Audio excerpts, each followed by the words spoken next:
But as we mentioned, it's not just the parade, it's an entire weekend of events that makes this celebration so spectacular. And the first stop on our itinerary, the military exhibit.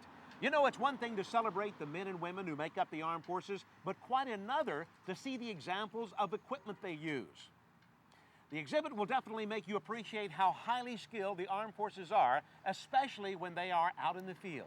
Ivy Day takes us on a tour. Ivy? That's right, Ben. And one of the machines that Marines use out in the field is the 68-ton tank. Corporal Tejas is here to tell us more. This weapon right here is the M250 cal. It fires a 50 caliber projectile round. It has a range of about 1,800 meters. 1,800 meters. This tank definitely packs a punch. Marines train for 3 months before mounting one of these. Another vehicle soldiers use in combat is the Hercules Recovery Vehicle. Weighing 72 tons, it can hoist half its weight. Marines call it the AAA for damaged tanks.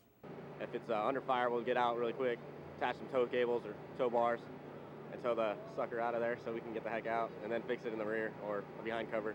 While most Humvees don't look like this, the one on display at the exhibit has many of the same features as real combat Humvees. It can carry several missiles and is fully functional on land and water.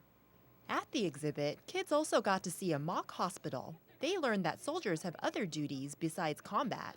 We're not over there killing, we are fixing soldiers as well. So I think that's what we're here for. One local resident says the day was a good opportunity to honor our troops.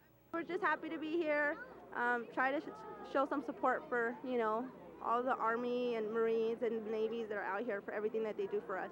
So it's fun to be out here and try to show some support. Hundreds of Torrance families also got to see helicopters, do face painting, and test their own physical strength. The annual exhibit is always a thrill for local kids, says one Torrance mom. We come out here every year and we like to support the troops, and we go to the parade, and the kids love to come and climb on the tanks and get in the helicopters and just visit everyone, get their face painted, and it's just a fun day.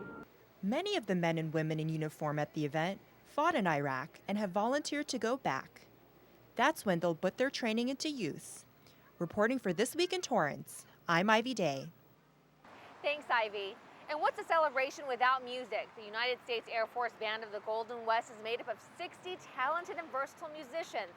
And as the only remaining active duty Air Force band west of the Rockies, they are on tour a lot, performing throughout California, Oregon, Washington, Idaho, and Nevada. They play in nearly 400 events every year, and the Armed Forces Day Parade is lucky to have them as a featured attraction.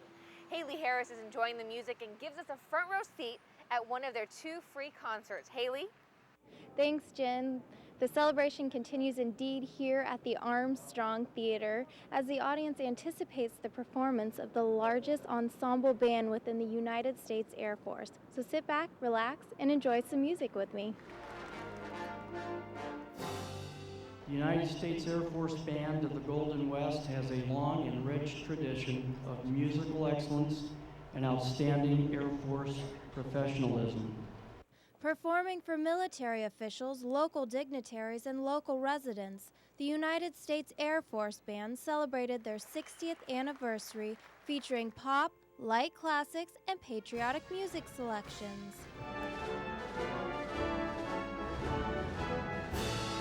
The patriotic music and entertainment are not the only reasons for attendance. One Torrance resident tells us why she's here.